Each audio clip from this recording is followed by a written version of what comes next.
합니다. 하나님 말씀 찾아보시겠습니다. 시편 27편 4절로 8절까지 함께 읽으시겠습니다. 내가 여호와께 바라는 한 가지 일, 그것을 구하리니 곧 내가 내 평생에 여호와의 집에 살면서 여호와의 아름다움을 바라보며 그의 성전에서 사모하는 그것이라. 여호와께서 환난 날에 나를 그의 초막 속에 비밀히 지키시고 그의 장막 은밀한 곳에 나를 숨기시며 높은 바위 위에 두시리로다. 이제 내 머리가 나를 둘러싼 내 원수 위에 들리리니 내가 그의 장막에서 즐거운 제사를 드리겠고 노래하며 여호와를 찬송하리로다. 여호와여, 내가 소리내어 부르짖을 때에 들으시고 또한 나를 긍휼히 여기사 응답하소서. 너희는 내 얼굴을 찾으라 하실 때에 내가 마음으로 주께 말하되 여호와여, 내가 주의 얼굴을 찾으리이다 하였나이다. 아멘. 우리가 이제 성경을 읽고 알아가다 보면 이상한 법칙이 적용되고 작용하고 있는 것을 알 수가 있죠. 어떤 법칙이 있었습니까? 있는 자는 더 받겠고 없는 자는 그 있는 것도 빼앗기리라. 이상하죠? 이상하다고 생각하신 적 없습니까? 자기 목숨을 얻는 자는 잃을 것이요 나를 위하여 자기 목숨을 잃는 자는 얻으리라. 자기를 높이는 자는 낮아지고 자기를 낮추는 자는 높아지리라. 혹시 이런 법칙들이 자연스럽게 느껴지십니까? 그렇다면 주님께 많이 가까이 간 분들이죠. 사실 제가 이상한 법칙이라고 말씀을 드렸지만 이상한 것이 아니라 이 법칙에서 지금 만약에 어긋나 있다면 그런 사람들에게는 굉장히 무서운 말씀이 되겠죠. 그런데 이 말씀 따라 사는 사람들에게는 너무나 감사하고 은혜스러운 그런 주님의 말씀이 될 텐데, 왜 그러냐 하면은 저 법칙들에 의해서 주어지는 결과는 영원한 것에 관한 것이기 때문에 그렇습니다. 그러면 왜 사람 보기에는 이해가 잘 안 되고 이상하다고 할 수 있는 저런 법칙들이 성경에는 또 우리의 삶에 적용되는가? 그거는 너하고 나, 그러니까 사람끼리만 살고 있는 것이 아니기 때문에, 저 밖에는 그렇겠지만 우리 신앙 안에서는 그게 아니죠. 너와 내가 있지만 또 다른 누구가 있기 때문에, 그분은 절대 신이신 하나님이시기 때문에, 그 하나님은 우리의 외모만 보시는 것이 아니라 중심을 보시기 때문에 저런 법칙들이 나오는 거죠. 그리고 그 하나님과 우리의 관계는 동등한 관계가 아니고 주인이고 종, 주인이고 청지기의 관계이기 때문에 저런 법칙이 우리에게는 아주 중요한 것이 되어집니다. 예수님 당시에 최고로 훌륭했던 사람들 대명사죠. 바리새인, 서기관, 대제사장, 너무나 훌륭한 사람들이었고 사람들로부터 존경을 받는 사람들이었지만 바로 그 사람들, 바리새인, 서기관, 대제사장을 구원하러 오신 구원자이신 예수님께 진탕 책망만 들었죠. 다른 사람도 뭐 별 다를 게 없었겠지만은 성경에 그냥 아주 자주 등장합니다. 책망 받는 그런 모습으로. 왜 그렇겠습니까? 중심을 보시기 때문에.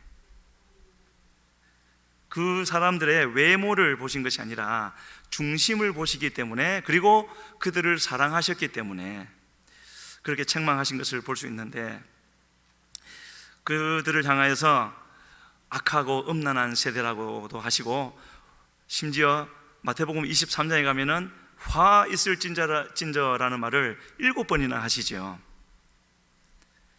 너무나 감사한 말씀이 아니겠습니까? 누가 그런 말을 해주겠습니까? 그래서 음란하고 악한 세대라고 해서 그들이 늘 음란한 것을 생각하고 악한 것을 생각하고 뭐 그럴 수도 있었겠죠. 사람이고 죄인이니까. 근데 그런 것을 말하는 것이 아니라고 성경은 말씀하십니다. 무엇을 두고 주님이 그렇게 말씀하셨겠습니까? 근본적인 것을 한다면은 성경 여러 군데에 나타나 있지만 그 모든 것의 공통점을 모아서 근본적인 이유를 생각한다면 그들은 스스로 옳다고 생각했기 때문에 그렇습니다. 스스로 옳다고 생각한다면 어떤 일이 뒤따를까요? 주님이 틀린 거죠. 왜냐하면 주님은 사람이 스스로 옳을 수 없다고 말씀하시니까. 또 스스로 옳다고 생각하면은 자신을 돌아보지 않게 되고 매사에 주님을 찾거나 의지하지 않게 되는 것이죠. 그것을 두고 주님은 그렇게 강하게 말씀하셨는데, 사실은 사탄이 창세기 3장부터 우리 인간의 마음속에 쳐놓은 견고한 진이 바로 이겁니다. 뭐라고요? 내가 옳다. 그러니까 하나님 필요 없다. 그 견고한 진이 오늘 우리에게도 영향을 미치고 있는 거죠. 그래서 우리는 이런 것을 보면서 우리가 여기 있는 분들은 다 하나님을 믿고 따라가고 있지만, 기도하되 자기 자신을 돌아보십시오. 기도하되 내가 어떻게 기도하고 있는가? 정말 하나님 없이는 안 된다는 마음으로 기도를 하고 있는가? 기도하기가 어렵지 않습니까? 저도 이제 특히 설교자들은 설교 전에가 되면은, 평소에도 하지만 설교 전에 되면 기도하는데, 막 그렇게 마음이 간절해지고 그렇게 기도가 매번 되어진다면 얼마나 좋겠습니까? 안 되지만 해야 되는 거죠. 주님 아니면 안 되는 줄 안다면 해야 되지 않겠습니까? 그러는 것처럼 여기 있는 모든 사람들이 우리에게 다가오는 매일의 삶에 있어서 문제들이 있는데, 걱정은 하는데 그 걱정을 기도의 동력으로 바꾸어서 기도하지 않고 있다면, 그거는 예수님을 믿지만 주님이 바라시는 만큼 온전히 믿는 것은 아니라고 해야 되겠죠. 그래서 예수님은 그 누구를 만나든지 구원 사역의 과정을 시작하실 때 가장 먼저 하신 것은 바로 우리 속에 견고하게 자리 잡고 있는 이 진을 깨트리시는 거였죠.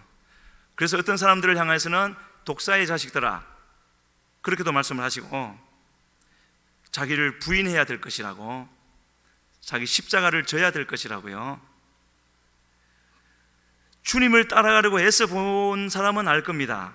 자기를 부인하고 십자가를 지는 것이 얼마나 쉽지 않은지. 이처럼 하나님은 참 까다로우신 분 같은데, 그런데 이렇게 까다로우신 하나님 마음에 단번에 속 들은 사람이 있었습니다. 그 사람이 누구인가요? 오늘 본문의 주인공이죠. 바울 사도는 1차 선교 여행 때 비시디아 안디옥에 가서 어느 안식일에 회당에서 말씀을 전하는데, 아브라함부터 예수님에까지 쭉 전했습니다.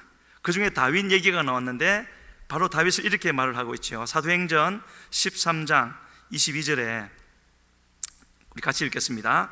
패하시고 다윗을 왕으로 세우시고 증언하여 이르시되, 내가 이새의 아들 다윗을 만나니 내 마음이 맞는 사람이라, 내 뜻을 다 이루리라. 예.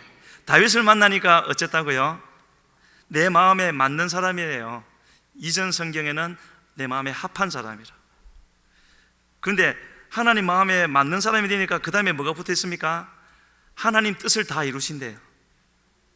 그렇게 까다로우신 것 같은 하나님인데 너무나 간단하죠. 하나님 마음에 합해버리니까, 맞아버리니까 그거로 뜻을 다 이루어 주신대요. 야, 너 토플 만점 가져와, 재산 얼마 이상 돼야 돼, 이런 스펙을 요구하신다면 우리 중에 못할 사람이 많지 않겠습니까? 그런데 한 가지만, 하나님 마음에만 맞으면 된대요. 그런데 그 간단해 보이는 한 가지인데 그걸 해내는 사람이 성경에도 많지 않고 그렇다는 거죠. 그래서 궁금해진 것은 다윗의 마음이 어떠하였길래, 어떠한 다윗의 마음을 하나님은 보시고 첫눈에 내 마음에 맞다, 그리고는 뜻을 다 이루시겠다, 그런 엄청난 말씀까지 하셨을까? 그래서 우리가 말을 하다 보면은 하나님의 전능하심을 나타내기 위해서 한 사람이면 충분하다, 그런 말을 하지 않습니까? 그 경우가 바로 지금 이런 경우죠. 왜냐하면은 그 마음을 맞춰드린 그 한 분, 하나님이 전능자이시기 때문에, 온 세상을 다스리시기 때문에 그렇게 마음에 맞으니까 하나님 뜻을 다 이루시겠다고요. 사무엘상 13장 14절에 보면은 사울이 번제 문제로 범죄했을 때 하신 말씀입니다. 저기도 같이 한번 읽겠습니다. 지금은 왕의 나라가 길지 못할 것이라 여호와께서 왕에게 명령하신 바를 왕이 지키지 아니하였으므로 여호와께서 그의 마음에 맞는 사람을 구하여 여호와께서 그를 그의 백성의 지도자로 삼으셨느니라. 저기 넷째 줄 다섯째 줄에 있죠. 그의 마음에 맞는 사람을 구하여 여호와께서 그를 그의 백성의 지도자로 삼으셨느니라. 저 부분을 바울 사도가 인용해서 비시디아 안디옥에서 말을 전한 거죠. 근데 그거 아십니까? 저 말씀을 하실 때 다윗이 아직 태어나지 않았다는 건요. 저 말씀은 다윗을 딱 찍어두고 하신 말씀이 아닙니다. 무슨 말씀을 하신 거죠? 다음 왕은 누가 되었든지 다음 왕은 하나님 마음에 맞는 사람이어야 된다. 주님이 그 조건을 내놓으신 겁니다. 그래서 어떤 것이 하나님 마음에 합한 자일까 알 수 없지만은요, 대충 이렇게 한번 적어봤더니요, 첫 번째는 하나님 말씀에 순종할 줄 아는 사람이어야 될 것 같고, 또 하나님의 마음, 하나님의 감정, 기뻐하시고 또는 진노하시고, 여호사밧이 아합에게 갔다가 죽을 뻔해서 다시 돌아올 때 하나님이 그를 책망하셨죠. 하나님을 미워하는 자를 사랑하고 돕는 것이 옳으니까. 그때의 여호사밧은 하나님의 감정을 공유하지 못한 상태죠. 그래서 하나님 마음에 합한 사람이라면 하시는 말씀에 순종할 수 있어야 되겠고, 하나님의 마음, 감정이라고 표현하겠습니다. 감정을 공유할 수 있는 사람이어야 되겠고, 하나님이 목적이라고 딱 내어놓으시면은 그 목적을 위해 싸울 수 있는 사람, 이렇게 이제 표현을 할 수 있을 것 같은데, 그런 사람을 한마디로 표현을 하려면 뭐라고 표현하면 좋겠습니까? 요즘은 제가 자주 쓰는 표현으로 그런 사람은 하나님께 미친 사람이다. 미쳤단 말은 안 좋은 말이지만 하나님께 미치는 건 좋은 거죠. 그랬으면 좋겠습니다, 정말로. 그래서 하나님 핑계대고 자기 유익을 구하는 사람도 많은데, 말은 그렇지 않지만 하나님을 만나고 하나님이 어떠한 분인 줄 아는 사람은 그야말로 하나님이 말씀하시는 그 일을 위해서 자기를 던질 수 있는 거죠. 그게 사실은 제일 복된 길이 아니겠습니까? 우리 청년교회 회장인 조유림 자매가 여기도 있는데, 이제 얼마 전부터 우리 글로벌 아카데미에 와서 교육 선교사로 풀타임으로 봉사를 합니다. 우리 글로벌 아카데미가 매일 아침이면 8시에 한 30분 운동을 하거든요. 근데 금요일에는 축구를 합니다. 그래서 우리 조유림 석간대 가서 선교사님 이러려고 그러는데, 조유림 선생님도 같이 뛰는데 축구를 잘 하지는 못해요. 잘 하지는 못하는데 뛰는 거 보면 월드컵에 나간 것 같아요. 그거 이겨도 아무런 상도 없거든요. 그냥 끝인데. 그래서 제가 그걸 보면서 미친 듯이 뛰는구나. 예수님 믿는 거는 미친 듯이 믿어야 되는 거죠. 그래서 하나님을 믿는 믿음이 무엇인가? 물론 하나님의 일을 하려면 사람을 살려내는 일이고 사단과 싸우는 일이기 때문에 은사도 필요하고 능력도 필요하죠. 없으면 일 잘 못하지 않습니까? 그런데 꼭 그런 사람들이, 그런 은사와 능력이 나타나는 사람이 하나님을 반드시 잘 믿는 것은 아니다라고 성경이 말씀하죠. 마태복음 7장에서요. 또 종교적 열심히 뛰어난 바리새인, 서기관, 대제사장은 더 그렇지 않다는 거 말씀해 주고 있고, 그래서 이제 이 말씀을 준비하면서 제가 생각했던 하나님을 믿는 믿음이 있는 사람은 이렇게 지금은 표현을 합니다. 하나님 마음에 합한 상태를 계속 유지하는 사람. 한 번 이렇게 하고 끝나는 것이 아니라, 그래서 계속 유지하는 게 문제겠죠. 사단도 그걸 무너뜨리려고 계속 공격을 할 거고요. 우리는 지켜내야 되는 것이고. 그러면 어떻게 해야 그것을 지켜낼 수 있을 것인가? 예수님이 성경에서 그런 모든 방법을 다 알려주셨어요. 그래서 우리는 저 성경을 좀 가까이 하고 묵상하고 어떻게 쓰든지 우리에게 필요한 것들을 알아내려고 이제 애를 써야 된다는 것을 알 수가 있는데, 어떻게 해야 하나님 은혜로 하나님을 알게 되어지고 그래서 하나님 위해 살겠습니다 했을 때 합한 그 상태를 계속 유지할 수가 있겠습니까? 다른 게 아니죠. 주님께로 계속 달려가는 건요, 이만하면 되었다, 절대 그런 말 하지 말고 계속 달려가는 것. 지금 하나님이 그러셨지 않습니까? 하나님 마음에만 맞으면, 그 상태가 유지되기만 하면 모든 뜻을 다 이루시겠다고요. 사울도 하나님 마음에 맞는 때가 있었지 않습니까? 겸손히. 근데 유지를 못했죠. 이처럼 하나님이 이렇게 조건을 내거셨는데, 그래서 한 가지만 잘하면 되는데 그 한 가지 잘하기가 쉽지 않은 것 같습니다. 다윗이 결코 태어나면서부터 그런 어떤 성품적으로 타고나서 하나님이 특별히 만들어 주셔서 그런 게 절대 아니지요. 그런 사람이, 이후에 이런 사람이 되기 위해서 다윗은 하나님이 인도하심을 받아서 많은 연단을 받아냈습니다. 집에서도 연단을 받았죠. 나중에 이건 좀 자세히 말씀을 드리겠습니다. 집에서도 연단을 받았고, 왕 앞에 가서도 연단을 받았고, 왕에게 쫓겨 이방 땅에 가서도 연단을 받았고, 그렇게 연단을 받은 결과 바로 이제 그 하나님 앞에 믿음을 유지할 수 있는 그런 사람이 되었다는 것을 알 수가 있는데, 그 바로 이 다윗으로 하여금 끝까지 주님께로 달려갈 수 있게 했던 그 힘이 오늘 본문 4절에 나와 있습니다. 제가 다시 한번 읽어드리겠습니다.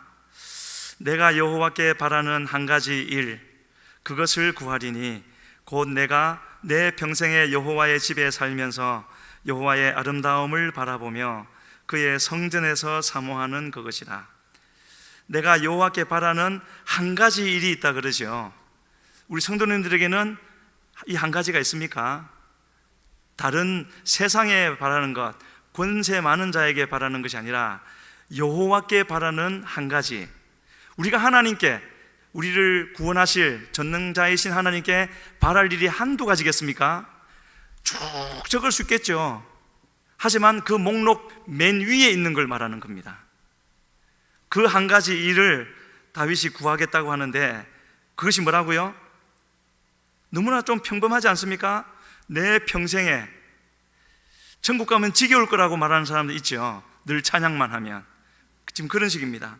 내 평생에 여호와의 집에 살면서 여호와의 아름다움을 바라보며 그의 성전에서 사모하는 그것이라. 성전에 가만히 앉아가지고 아무것도 안 하고 기도만 하겠다는 뜻이겠습니까?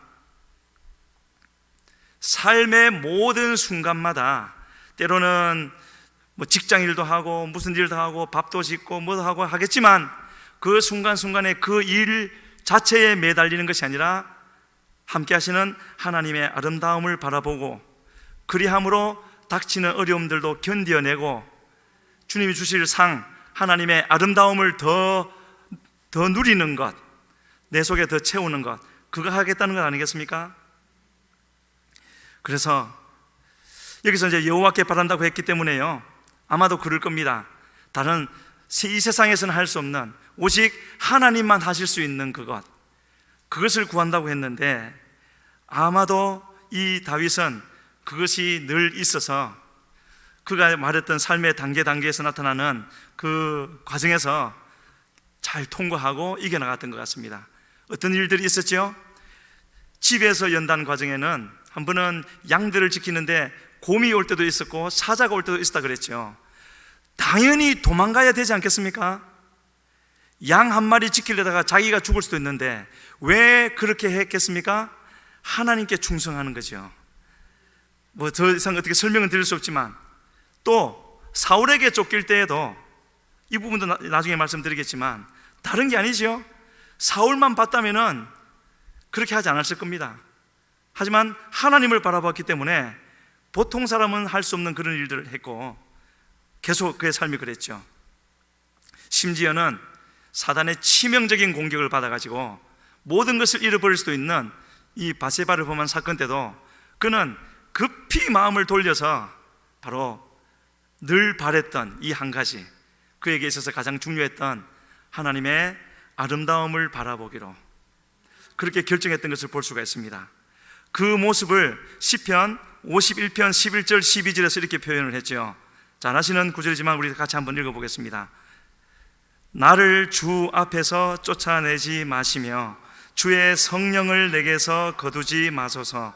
주의 구원의 즐거움을 내게 회복시켜 주시고 자원하는 심령을 주사 나를 주님 앞에서 쫓아내지 말라고 하고 있죠. 그게 자기에게는 가장 중요했기 때문에. 우리 성도님들에게도 그렇습니까? 주님의 임재 가운데 머무는 것이 가장 중요합니까? 주의 성령이 가장 중요합니까? 주의 구원의 즐거움 뭐겠습니까? 모든 사람과의 관계가 다 어그러지고 감당할 수 없는 어려움들이 오지만 기도할 때에 하나님이 나와 함께 하시고 내 마음을 위로해 주시면 견딜 수 있는 것 아니겠습니까? 그게 구원의 즐거움이죠. 이거는 놓칠 수 없다고 말을 하고 있는 겁니다. 그런데 사람과의 관계를 얻기 위해서 이 큰 구원을 등한히 하는 사람이 있는 거죠. 그래서 도무지 용서받을 수 없는 죄를 범했지만 이렇게 할 때 우리가 범죄 안 해야 되겠지만 범죄했을 때는 다윗처럼 저렇게 하는 것이 하나님 마음에 합한 것 아니겠습니까? 그러니까 하나님은 저렇게 말할 때 정말 거짓말같이 나단 선지자 가서 막 책망하는데 그 자리에서 바로 무릎 꿇고 잘못했다고 하니까 정말 거짓말같이 하나님 용서하시고 죄를 사하셨다고 하지 않습니까? 그리고 그 뒤에 모든 것을 다 회복시켜 주시고요. 뭐가 중요하고 뭐가 키가 되느냐 다윗은 분명히 알았죠. 그래서 다윗은 어째서 그럴 수가 있었을까?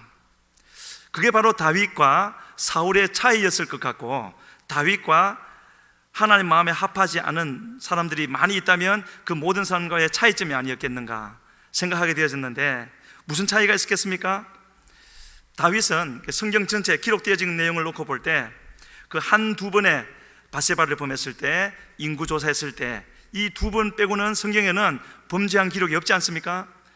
그래서 그의 삶을 볼 때 저분이, 나를 부르신 저분이 하나님이고 전능하신 분이고 창조주이시고 심판주이시다, 그냥 하나님이 전부다라는 것을 알게 해주셨을 때 이 다윗은 그냥 자기 삶을 던져버린 것 같아요. 자기 마음을 주님께 확 들어버린 것 같아요. 그렇다고 해서 처음부터 온전한 것은 아니었지만 확 들이니까 주님도 다가오신 것이죠. 그래서 처음부터 다른 건 아니었겠지만 또 하나님의 택하심도 있기는 한 것 같습니다. 그렇지 않겠습니까? 직임이 다 다르니까 어쨌든 우리 각자에게 전부로 다가오실 수 있는 그런 하나님이기 때문에 우리가 왕같이 저렇게 될 수는 없다 할지라도 우리에게 전부는 되어질 수 있는 하나님이시죠. 그렇게 되어지면은 뭐 다른 게 문제겠습니까? 내가 왕이든 신하든 병사든 그게 문제겠습니까? 하나님이 나와 함께 하시는데.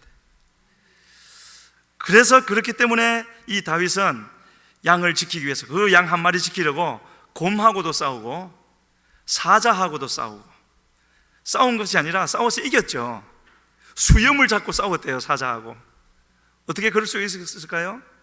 애니메이션에 보면은 이 사자 등에 타가지고 주먹으로 팍 치는 장면 나왔는데, 그러니까 사자가 도망가고, 뭐 그랬겠습니까? 그때의 이 다윗은 작은 일이지만 그것이 하나님을 섬기는 것인 줄을 알았던 것 같고요. 그래서 양을 위해서가 아니라 하나님을 위해서 싸우기도 하고 또 하나님 때문에 이겼고, 그런 모습들을 보여주고 있는 것을 볼 수가 있습니다. 그래서 이와 같은 하나님이기 때문에 이 정도로 할 수 있는 하나님을 발견하는 것, 믿음의 그 계보에 있는 사람들을 통해서 계속 발견할 수 있지 않습니까? 아브라함은 언제 저 하나님을 발견했죠? 정확히 언젠지는 알 수 없지만 그 믿음이 발휘되는 장면이 바로 모리아산이 아니었습니까? 창세기 22장에서. 그렇지 않고서야 그 일을 어떻게 감당했겠습니까? 또 바울 사도도 고린도후서 12장에서 얼마나 괴로웠으면 하나님께 3번이나 간구했는데 아니라고 하셨을 때 그거를 이제 받아들이고 오히려 기뻐하게 되어졌다고요. 바로 그 하나님이 나의 어떠함이 중요한 것이 아니라, 그래서 나에게 문제가 없어지고 그게 중요한 것이 아니라 주님이 가장 중요하다는 것을 아마 저런 분들은 분명히 깨달아 알게 되어졌고, 그래서 자기의 생각을 완전히 바꿔버린, 관점을 바꿔버리고 가치관을 바꿔버린 그런 단계들을 거쳤다 하는 것을 생각해 볼 수가 있습니다.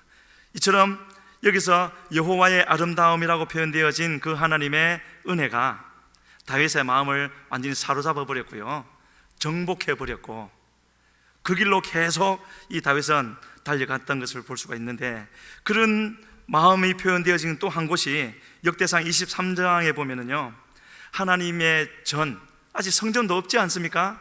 그냥 천막을 쳐놓고 그 하나님을 찬양하고 싶은 마음을 어떻게 표현했냐면요, 이 연주자들, 찬양할 때 연주자들을 무려 4,000명이나 세웠습니다.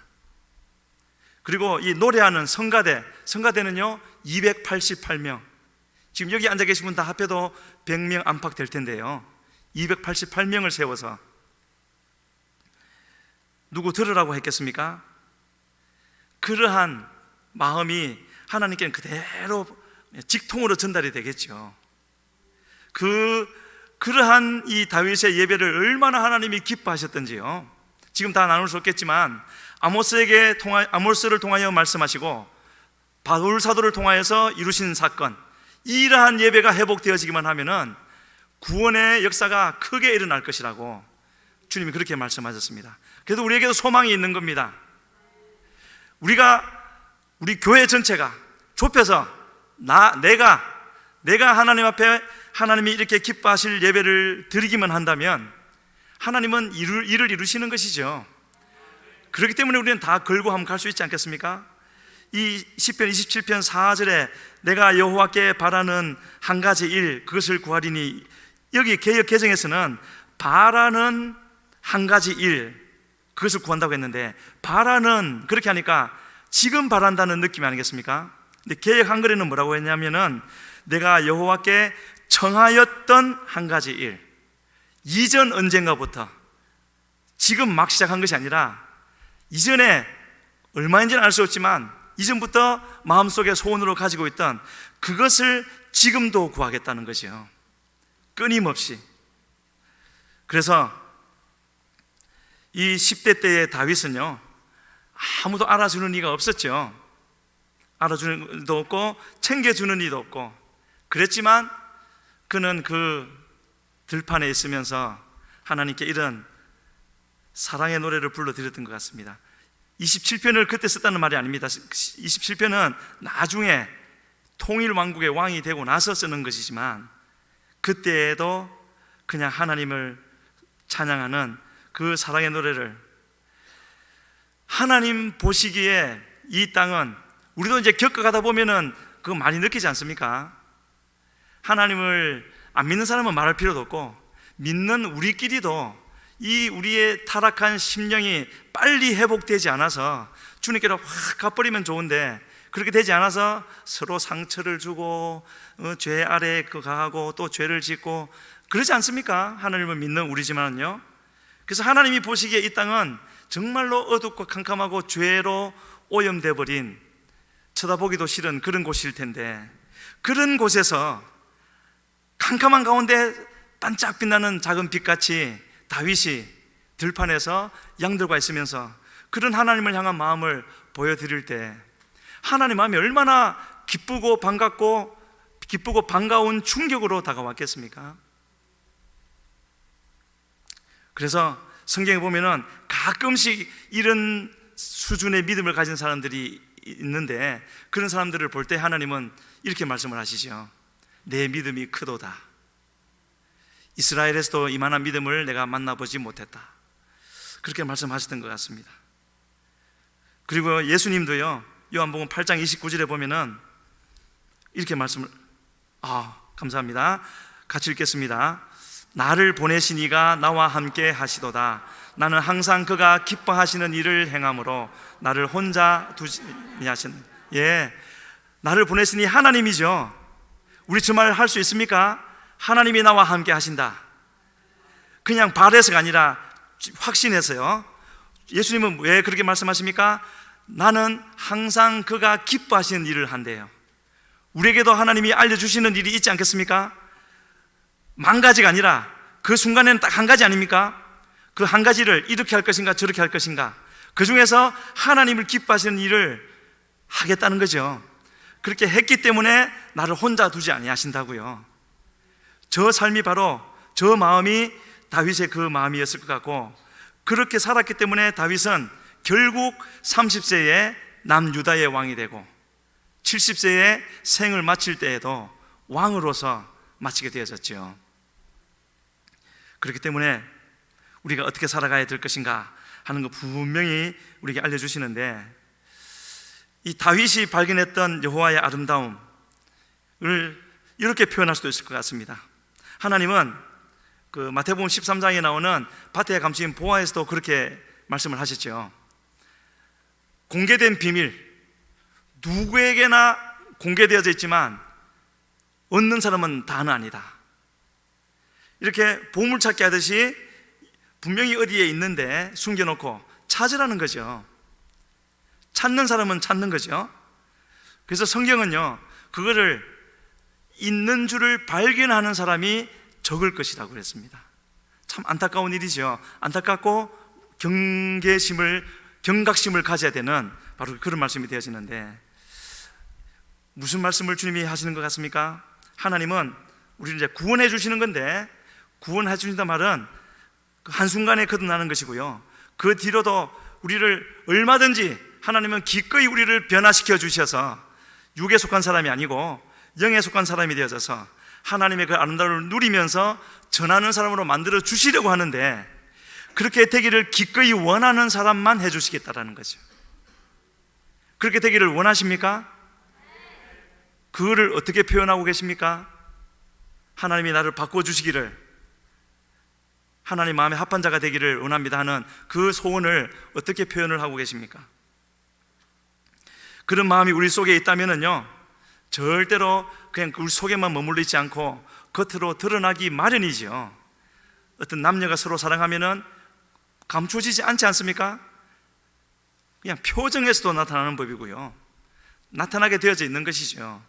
그래서 다윗도 그러한 하나님을 향한 마음이 있었기 때문에 가장 먼저 왕이 되고 나서, 통일 왕국의 왕이 되고 나서 가장 먼저 했던 일이 법궤를 모셔오는 일이었죠. 그렇게 표현이 되게 되어져 있는 겁니다. 물론 사단의 공격을 받고 한번 실패는 했지만, 그래서 법궤를 모셔다가 오벳 에돔의 집에 임시로 모셔놨죠. 그런데 얼마 후에 하나님이 오벳 에돔의 집에 복을 주시는 것을 보고, 어떻게 주시는지는 알 수 없지만 보여졌던가 봐요. 그것을 보고는 다윗이 즉시로 다시 모셔오지 않습니까?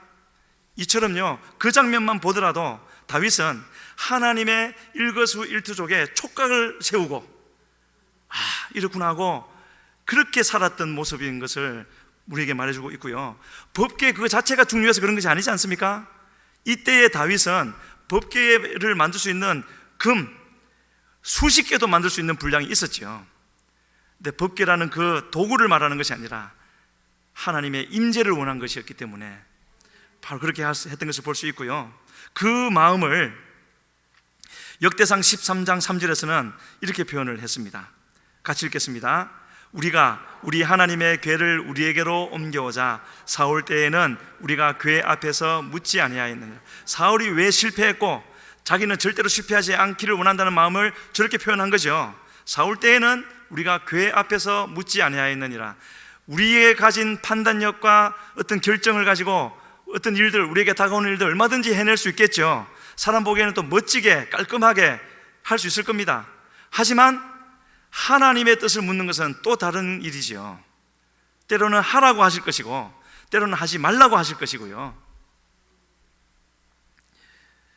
저 때의 다윗은요, 그 시절의 왕이라는 것은 오늘날 대통령하고는 비교가 되지 않는 절대 권력자가 아니겠습니까?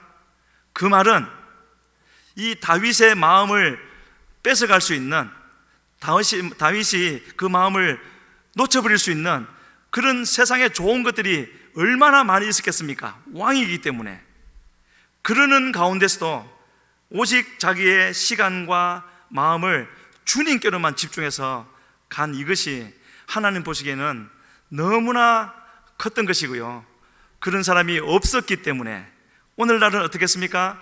이 또한 그렇게 살기를 원해서 애쓰고 힘써 본 분들은 알 겁니다. 그렇게 하나님께만 집중해서 가는 것이 얼마나 어려운지. 물론 성령이 오셔서 도와주시면 되지만 우리의 결단과 믿음을 발휘해야 될 때가 계속해서 오지 않습니까? 그는 그렇게 같은 것이고요, 이 또한 그렇게 되실 수 있는 방법을 또 마태복음 6장에서도 예수님은 알려주셨는데 어떻게 하라고 하셨습니까? 6장 33절에서 너희는 먼저 그의 나라와 그의 의를 구하라 그랬죠. 그런데 나의 나라와 나의 의를 잘 구하죠.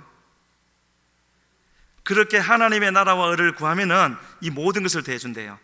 순서가 중요한 겁니다. 우리는 이 모든 것 구하죠.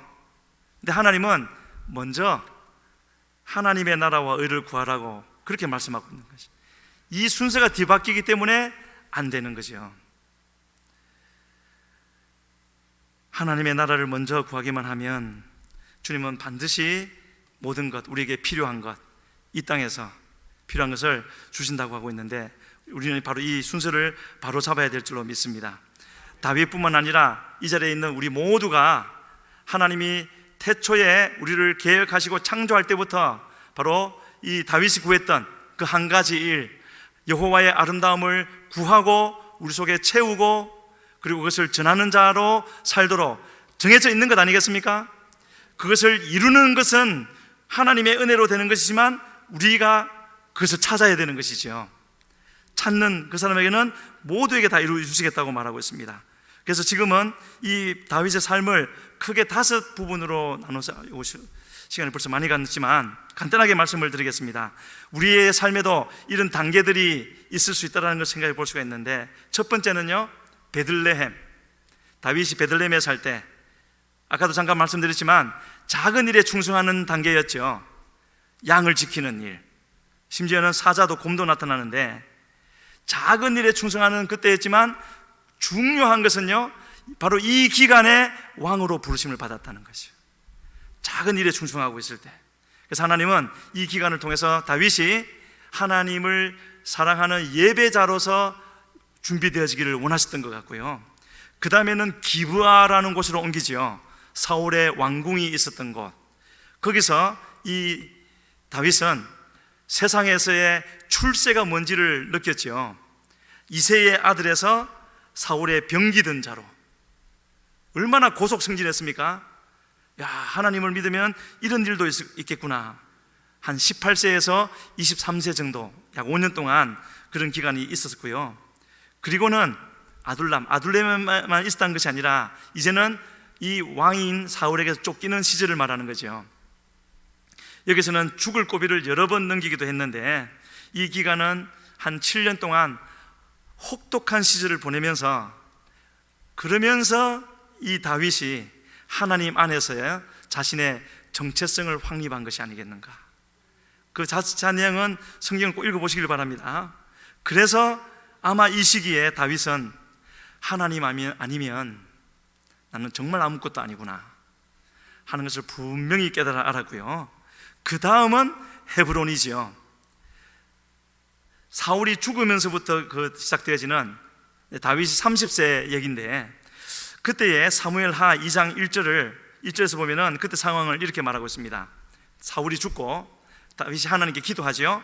유다 한 성으로 올라가리까 하나님께 여쭈어 봤습니다. 저런 신앙이 됐으니까 이제 다가온 거죠. 그러니까 하나님이 올라가라. 이야 하고 바로 간 것이 아니라 어디로 가리까? 이게 준비된 신앙인 거죠. 헤브론으로 갈지니라. 다윗 마음에 조금 안 맞았을 수도 있을 것 같아요, 이 대답은요. 왜냐하면 헤브론은 유다 지파 땅이죠. 본인은 어떤 마음이 좀 있었겠습니까? 기브아로 갈까요? 그래서 이스라엘 전체 왕이 될까요? 그 말 아니었겠습니까? 근데 하나님은 헤브론으로 가라. 거기 가서 다시 7년을 보내는 거죠. 이거는 꼭 그 장면 같습니다. 요셉이 나갈 때가 다 되었다고 본인은 생각했는데 술 관원장이 들어와서 나가면서 나를 기억해 주세요 했지만 2년 동안이나 기억 안 하죠. 그 2년이 아니겠는가. 하나님 보시기에는 좀 더 빼낼 뭔가가 있었겠죠. 그리고 마침내 예루살렘으로 그가 37세가 되었을 때 하나님이 20여 년 전에 주셨던 그 약속의 장소로 가게 되어졌고 그 약속이 다 이루어지게 되어졌던. 그런데요, 이 시온 예루살렘은 그야말로 20여 년 전에 그가 한번 방문을 했습니다. 믿음으로 방문을 했습니다. 왜 믿음으로 방문했다고 말을 하느냐면요, 골리앗을 죽이고 그 목을 베어서 그 목을 들고 예루살렘으로 갔습니다. 근데 그때 예루살렘은요, 여부스 족속이 점령하고 있었죠. 적진이었습니다. 그런데 왜 골리앗의 목을 들고 거기로 갔겠습니까? 골리앗에 맞설 정도의 다윗이었으면 그의 속에는 이미 하나님이 주신 비전이 있었던 거죠. 하나님이 환상을 보여주셨는지 어쨌는지는 알 수 없지만 그의 행동을 보면 알 수 있는 겁니다. 하나님이 자기를 이곳에 세우실 것을 알게 해주셨겠죠.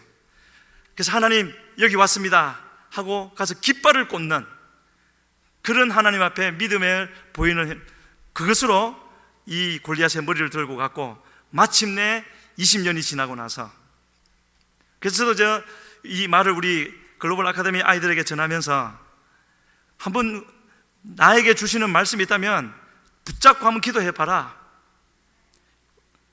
언제 이루어질지는 알 수 없지만 끝까지 믿으면 이런 일이 있지 않겠느냐, 그렇게 말을 한 적도 있는데요, 저도 그렇게 하고 있습니다. 우리 성도님들도, 저보다 연세가 많은 분도 그렇게 하면은 하나님이 이루어 주시지 않겠습니까? 안 그러면 이 땅에 살 필요가 뭐 있습니까? 살 이유가 뭐가 있습니까? 하나님의 뜻을 이루기 위한 것이 우리의 살아가는 이유가 아니겠습니까? 그렇다면은 하나님께 뜻을 구하고 약속을 구하고 그 약속을 위해서 달려가는 그것이 우리의 삶이 되어야 되지 않겠습니까? 그래서 그렇게 했을 때 하나님은 지금은 아니야, 지금은 헤브론에 가, 나중에는 예루살렘으로 갈 것이다 했을 때 어떻게 되어졌냐면요, 다윗이 나머지 이스라엘 11지파에게 나를 왕으로 삼아 주시오 한 것이 아니라 그 12지파가 나와서 우리의 왕이 되어 주십시오, 이렇게 되어지는 거죠. 사무엘하 5장 1절과 2절에 나와 있습니다. 그 부분을 같이 읽겠습니다.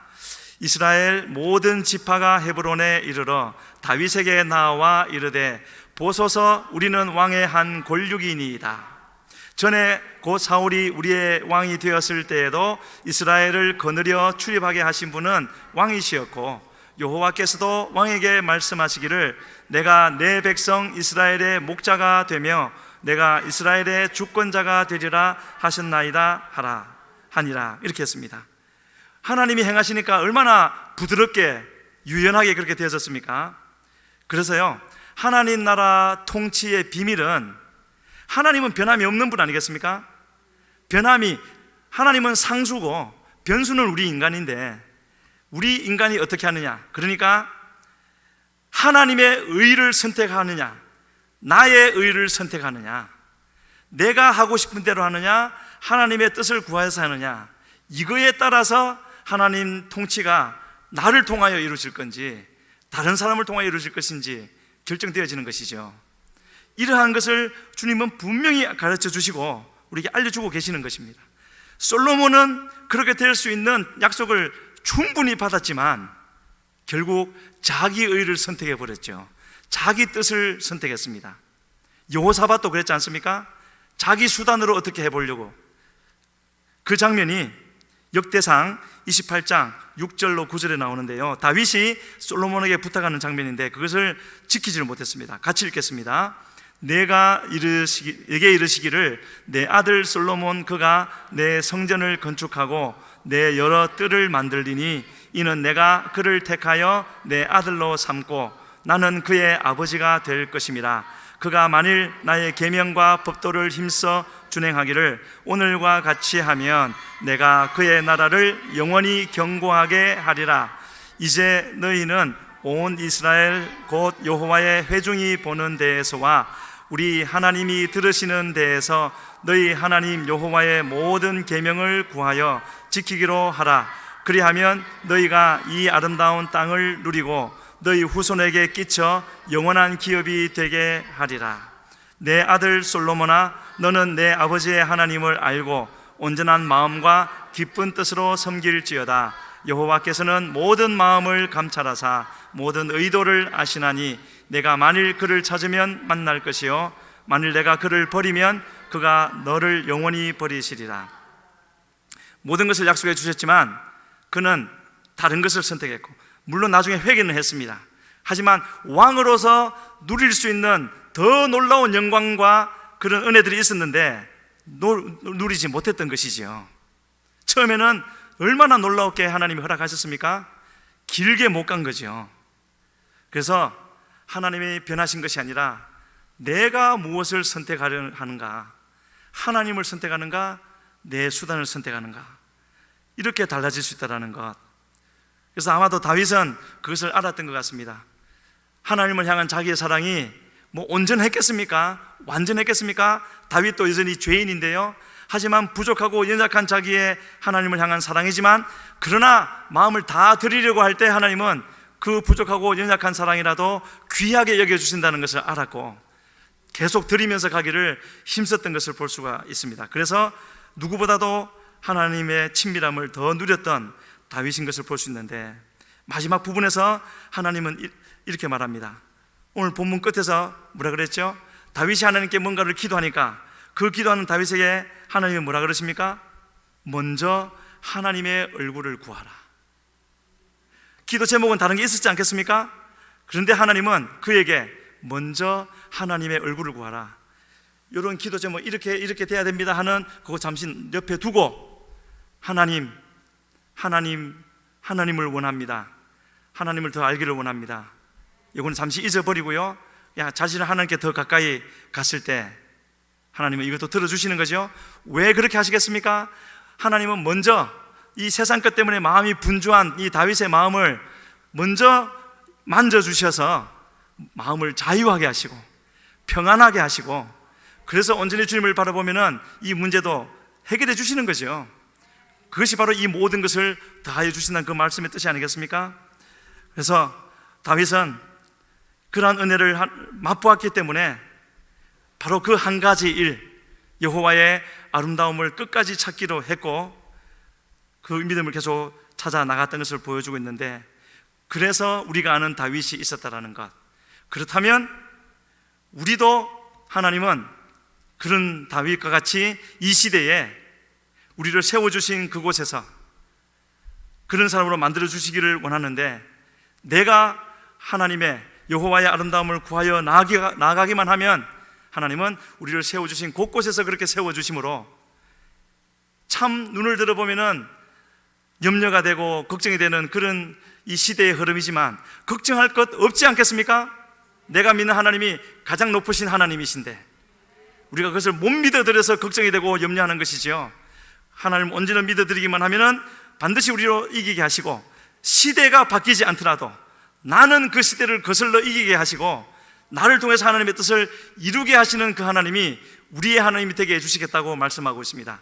그 뜻을 위해서 지금은 하나님은 우리를 고난이라는 것을 통해서 준비도 시키시고 우리 속에 있는 불필요한 것들을 빼내시기도 하는데, 그 하나님을 온전히 신뢰하면서 하나님이 알게 해주신 대로 순종하여 나가면 주님은 반드시 우리를 하나님 마음에 합한 자, 맞는 자로 만들어 주셔서 귀하게 사용해 주시고 우리로 기뻐하며 만족할 수 있게 해주시는 우리 주님이신 줄로 믿습니다.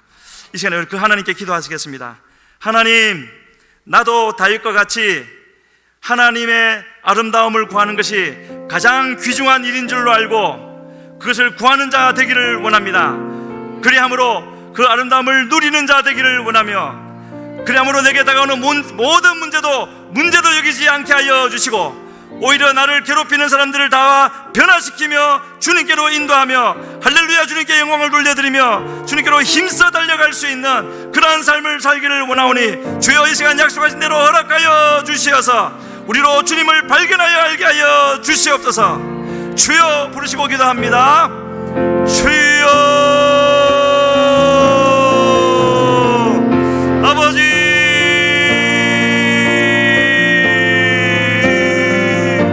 하나님, 나의 아버지 하나님, 주여 도우시옵소서. 하나님 주여 역사하여 주시옵소서. 우리 시간에 다시 한번 기도하시겠습니다. 하나님, 우리 몸든 교회 우리 담임 목사님으로부터 모든 일꾼 모든 성도 한 사람도 빠짐없이 유치부에 이르기까지 다 성령으로 충만케 하여 주시옵소서. 또 특별히 간구하오니 하나님께서 시작하신 우리 글로벌 아카데미 또 우리 교회 학교 모든